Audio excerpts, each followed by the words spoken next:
The Unitarian Church in Quincy, Illinois is proud to present a sermon from Jane Hayashi titled Forever Gaijin. Originally presented on Sunday morning, March the 18th, 2007, and recorded live, this sermon is the third in our continuing series of sermons, podcast beyond the walls of our church to all the world.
Thank you.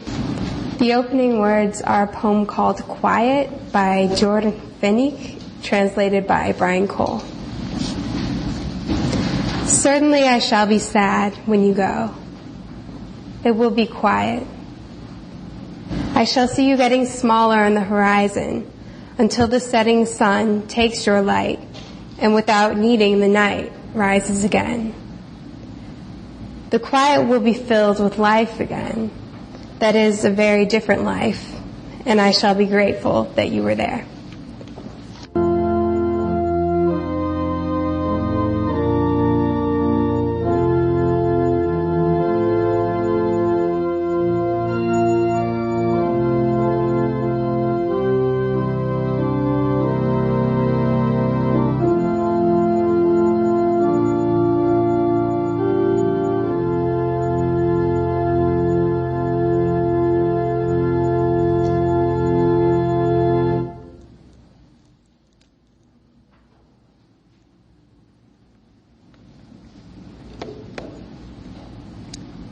I thank you, God, for most this amazing day, for the leaping greenly spirits of trees and a blue, true dream of sky, and for everything which is natural, which is infinite, which is yes.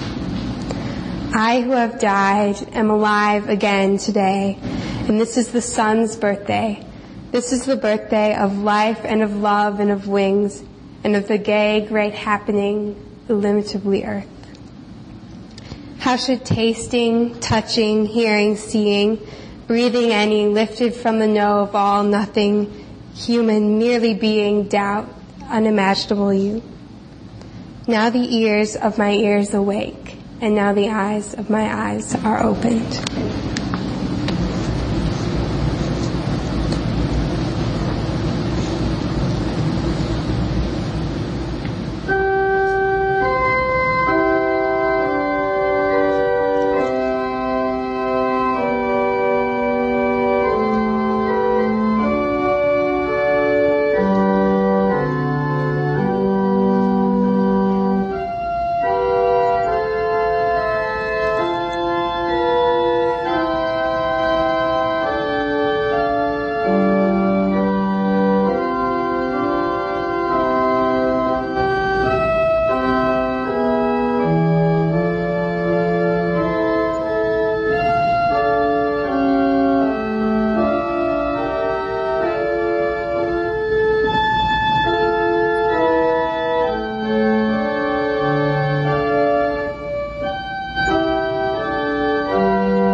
皆さん、おはようございます。今日は日本での1年間をお話ししたいと思います。When I first came to Japan, that's what basically everything sounded like. But after I developed the ability to understand just a little Japanese, the same sentences would sound more like, 皆さん、good morning. 今日は Japan での1 year をお話ししたいと思います。By the time I was getting ready to leave Japan, I was able to understand all of that, and I was actually using those sentences at the beginning of my farewell speech to my school. And I knew that those sentences meant, everyone, good morning. Today, I would like to talk about my 1 year in Japan, I think. That wasn't how my farewell speech started when I actually wrote it myself. My original draft began with an explanation of why I went to Japan, beginning with something like, Ever since I was a small child, I have been fascinated by Japanese culture and determined to come to Japan. I didn't even think that was the greatest opening. I thought it was sort of dull. But my Japanese teacher insisted that I throw in the part about thinking I want to talk about my year in Japan. And I thought that made me seem really indecisive, like I didn't even know what I wanted to talk about. Plus, ever since Baldwin, all of my English teachers have said, never, ever start a speech or a paper with, "Hello, I want to tell you about." But I really liked my Japanese teacher, and so I trusted her, and I started my speech with those sort of bland phrases, and I think it went pretty well anyway, so I hope you don't mind if I start this speech with a cliche. Ever since I was a child, I've been fascinated by Japanese culture and determined to go to Japan. I used to watch Miyazaki films, I tried to excel at origami, and I ate sushi at every possible opportunity. I think the quirky culture of Japan with its kimonos and karaoke sort of lends itself to this sort of weird obsession. I recently discovered that Reed College, which is a small liberal arts school in Oregon, does not offer any courses in the Japanese language, but they do have a theme dorm of people devoted to the Japanese culture. These Japanophiles who like to go to taiko drumming concerts and make sushi while they're sitting under the sakura blossoms in the spring. And I really like manga, anime, Japanese culture, Japanese fashion, J-pop, the sort of things that we in the West think of as being central to Japan, but I eventually realized that they're only little pieces of the culture, and I'm skeptical of people who claim to love the whole culture because of these little cool things. There are some aspects of the culture it's pretty hard to love, and one that I'll never like and that I didn't adjust to very well, even after 10 months, was cigarette smoking. And for a while, I didn't even realize that my anti-tobacco views have to do with my American upbringing. When I was a child, I was almost never exposed to smoke, so every time I did smell it, I could just whine or go away. And none of my family smokes, my close friends don't smoke, and most of the time when I go into a restaurant, I can sit in non-smoking and be just fine. So before I went to Japan, I talked to a lady from AFS, the American Field Service, which was the organization which I went through. And I said, the only request I have is that in my host family, please don't let there be any smokers. And she said that might be hard because in Japan, over half of all men smoke. It's about 60%, and many women have started to smoke as well. So I said, okay, how about a host family where nobody smokes indoors? But in my first host family, my host dad smoked indoors. In my second family, my host dad and host brother smoked indoors. It took me a long time to get used to that, and it seemed really strange and almost heartbreaking that a member of my own family was actually smoking. But Japan is just different. Even the cartoon characters smoke. Cigarettes are sold in vending machines, and there are little stickers on the vending machines that say, "Please do not purchase cigarettes if you are under 20 years of age." When I was on a skiing trip in Nagano with part of my school, our ski instructor explained to me and the 10 friends I was skiing with that the cigarettes he smokes are the same kind of cigarettes that Yasu smokes, and Yasu is a character in my favorite manga series. So we all threw snowballs at him and told him to quit.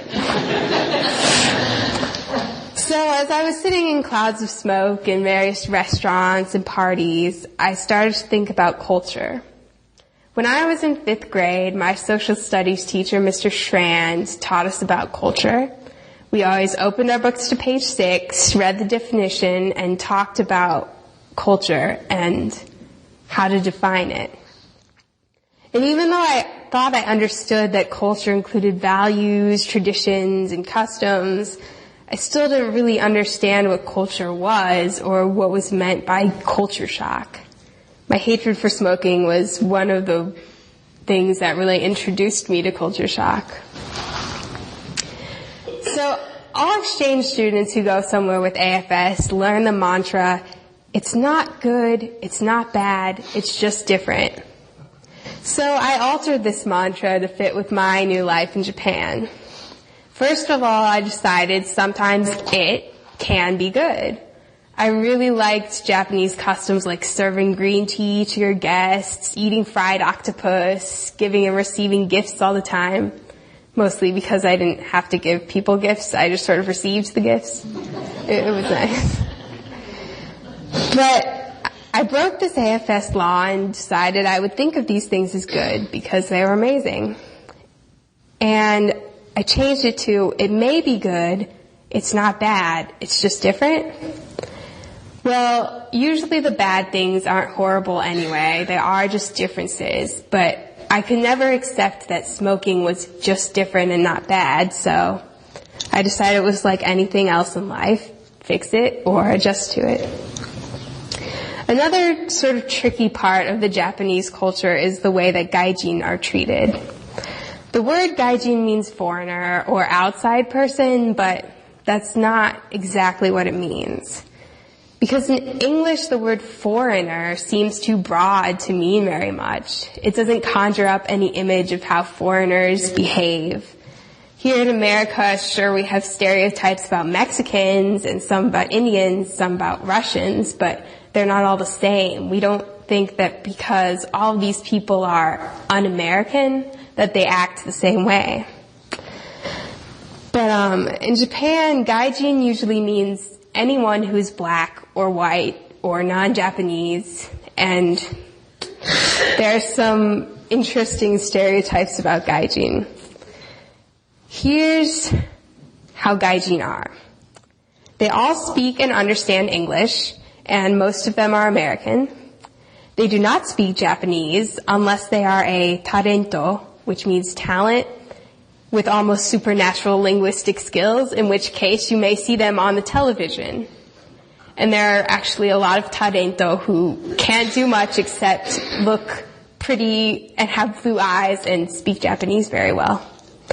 And Japanese is very difficult for Gaijin to learn because Japanese is harder than all other languages, and even Japanese people do not speak perfect Japanese. Gaijin tend to eat a lot of meat, and they enjoy eating makudonarudo, or maku, which means McDonald's. Our strange Japanese food is probably disgusting for them, and they definitely cannot use chopsticks. So if you see a Gaijin using chopsticks, you must compliment him many times. So that's a bit of an exaggeration, but not as much as you might think. At first, I was really annoyed that everyone assumed I hated Japanese food, couldn't use chopsticks, didn't understand any Japanese, etc. So I knew I was a Gaijin, but I wasn't a total Gaijin. But I sort of tried to put a positive spin on that, and I thought of myself as a comic book superhero called Gaijin Girl, Destroyer of Stereotypes. My mission was made easier because I got involved with tea ceremony. Japanese tea ceremony is a very specific way of preparing and enjoying tea using traditional methods and tools. There are lots of different ceremonies for different seasons and different schools of tea ceremony. It's difficult because every single move is scripted and you have to be very graceful and meditative the whole time. And like other Japanese arts, like martial arts, judo and kendo and calligraphy, tea ceremony isn't about the result, the actual, ooh, I'm drinking this tea, how does it taste? It's about the process. But I really liked the sweets and the way the tea tasted before I appreciated any of the process anyway. Luck was pretty much the reason that I started learning tea ceremony. Since I didn't understand what culture was at first, I just say things to Japanese people like, oh, I'm interested in Japanese culture, like martial arts and tea ceremony and stuff. So my first host mom asked if I wanted to go to a tea ceremony class, and she took me to one. She also took my Icelandic friend Gisli, who was also an exchange student, and he was even worse at making the tea than I was, so I thought there might be some hope for me. But after spending 15 or 20 minutes learning how to scoop the powdered tea into the cup, pour hot water into the cup, and stir it, all in the correct way, I had been sitting in the Japanese position of seiza, where you sit on your legs, so my legs were completely numb and I couldn't stand up. So I had to grab the windowsill on the wall and drag myself to my feet. I noticed that all of the 80-year-old Japanese women who could sit that way for hours were actually really tough. So after that one weird class, I thought, okay, I've experienced tea ceremony, and I felt like I was ready to be done with that.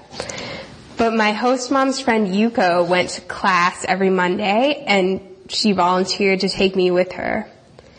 The teacher, Tani Sensei, said she'd teach me for free. She didn't speak English at all, so at first we just relied on hand gestures, and eventually I started to understand. She and her sister, who was also in her 70s, sort of taught the class, and then the other two students were Yuko and her sister, who were in their 50s, so they really helped me and sort of took me under their wing. And one thing that I was really glad to learn was that even though tea ceremony is serious and meditative, when you're practicing it, it is possible to have a sense of humor and just sort of giggle when you make a mistake. Like the time I was trying to eat jelly, because it was the snack we were supposed to eat before the tea, and my jelly flew off the plate and onto the tatami mats. We all just laughed about it. So spring became the rainy season, and then the rainy season became summer, and soon I was participating in a tea ceremony festival with the club in my school. Tani Sensei and her friends came to see me and support me, and so did my first host mom, and when total strangers complimented me on the performance, I felt like I was deserving of their praise because I finally learned how to do this tea ceremony, and I was doing it the same way everyone else was. But when I first joined the tea ceremony club at school, it wasn't like that. It was really awkward. One of the English teachers came along to interpret for me, but I still didn't really know what was going on. And even though there were 3 grades at my high school, so I was like a junior, the sophomores didn't know what was going on either, but they could speak Japanese, so they were better off than I was. But I couldn't think of a good way to drop out, so I just stayed on and got the clumps out of the powdered tea and washed the dishes and stuff like that until I finally sort of learned how to do the first tea ceremony. It became a really good topic of conversation, too, because people who knew someone from my school would just come up to me and say, I hear you're great at tea ceremony because somebody told me that. And we could talk about it for a while. In Japan, tea ceremony is not trendy at all, obviously. Less than 1% of the student body did the tea ceremony club at my school. And a lot of Japanese adults I talked to gave me sort of a these kids today rant, talking about how Japanese teenagers didn't want to preserve their culture and they had changed and they were ungrateful to their parents and that kind of thing. But during the fall, the juniors, there was only one junior, and then the seniors of our tea ceremony club had too much homework to go to practice, so I basically stayed and taught the sophomores, and by the end of the year I was the best at tea ceremony. So it really changed. But I finally figured out that learning an ancient art like that wouldn't make me any more Japanese than I already was, or wasn't. But it did help me because I had to deal with the language, to listen and move and communicate and distinguish the cup from the water container, because everything used in tea ceremony almost starts with the word cha, because that means tea, so like chashaku, chawan, chasen, and at first I was constantly picking up the wrong thing and I was really confused. So I also made friends in both clubs, and I spent a good deal of time talking to them, and I started to enjoy going to the festivals where we had to hurriedly make tea for dozens and dozens of guests and then walk out very slowly and act like we weren't panicking. Before I came to Japan, I had 2 orientations with AFS. One was in LA, and that was with all the other American exchange students. And then one was in Tokyo with a bunch of exchange students from all over the world. At the LA orientation, which was the first one, there were 2 girls named Layla and Prisma who'd recently come back from the 6-month program in Japan. So they were talking and answering our questions until Layla looked at Prisma and goes, "Wait, should we tell them about it?" And then they started whispering. And then Layla looked at us again with a grin on her face and said, "At the Tokyo orientation, there will be a surprise for you, and it'll be really fun, especially if you're very self-conscious." So I had no idea what she was talking about, and when I actually got to Japan, I had to learn to stop being self-conscious, since every day I had to go to school where I was the only non-Japanese student. I had to speak Japanese, figure out which way to put on my shoes, figure out how much to apologize for the intrusion when I entered a friend's home, because we always had to do that. But Layla was probably right when she said our first real experience with fighting embarrassment would be the public bath during orientation. Almost every Gaijin does have trouble with Japanese public baths, or onsen. Even though men and women bathe separately, going to an onsen still means sitting naked in a bath with a bunch of strangers. In orientation, we were told about the onsen briefly. So my American roomies, Nicole and Isabel, and I went down together. We first walked into a room where everyone was undressing, and it was packed. There was almost no room, so we finally found a wicker basket for our clothes, went into the room, and we were amazed that there were Japanese girls just sitting in the bath talking to each other like this was normal. We just ran over to the showers by the wall, showered really quickly, and I was the first one out. It was the quickest shower of my life. So I went back up to the room, and our one other roommate, a girl from Bolivia, was sitting on her bed looking tired. So I asked her brightly in Spanish, "So, did you take a bath?" And she looked up at me and said, "I can't," and started crying. Before I even went to Japan, I read a little article in, I think it was Time magazine, written by a woman who lived in Japan. She talked about onsen and how uncomfortable she felt there since she was a tall, blonde gaijin. Then she talked about people staring at her on trains and how she was actually always uncomfortable in Japan all the time except when she was hiding in her apartment. She didn't mention any of the triumphs of her life in Japan or whether she'd tried to learn Japanese, which I think she probably didn't. According to the article, she just walked around thinking, "Why are all these people staring at me? Oh no," and kept going to public baths even though she didn't like it. Well, I don't think that woman was right with her narrow-minded view of Japanese people. Maybe if she bothered to become friends with any Japanese people, she would have realized that just because a few of them have some really odd stereotypes stuck in their brains, along with a little healthy curiosity, which may make them seem rude, there are a lot of amazing people in Japan. And if you only see yourself as gaijin and as nothing else, then that's probably how other people will view you. I'm sure that the Bolivian girl eventually felt comfortable going to onsen. After a couple of months in Japan, I loved onsen. I went to as many as I possibly could, and I didn't really worry about being gaijin, and I didn't care if people stared at me on the train.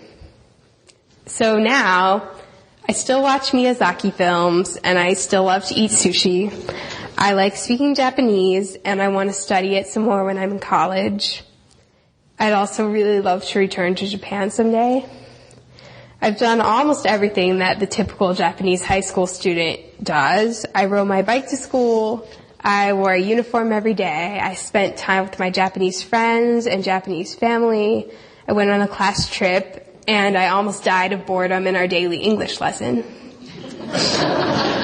But I understand that none of this made me into a Japanese person, and that doesn't bother me. I may be a Gaijin who knows a bit about Japan, but I'm still a Gaijin, and I don't mind.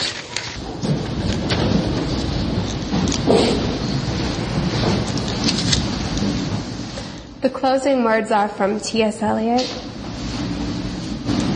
With the drawing of this love and the voice of this calling, we shall not cease from exploration, and the end of all our exploring will be to arrive where we started and know the place for the first time.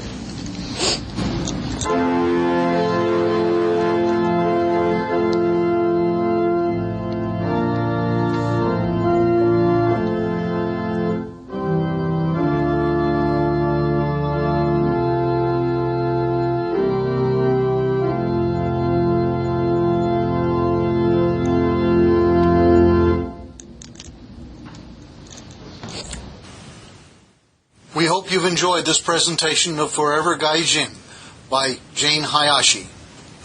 It was originally recorded live on March the 18th, 2007 at the Unitarian Church in Quincy, Illinois. We invite you to come and be with us this coming Sunday morning. The Unitarian Church is at the intersection of 16th and Hampshire Streets in Quincy. During winter months, our regular church services begin at 10:45. In the summer, we have a less formal service, a round table style of discussion, and we begin at 9:30. We can be found on the World Wide Web at uuquincy.org. Imagine a church where people with different beliefs worship as one faith.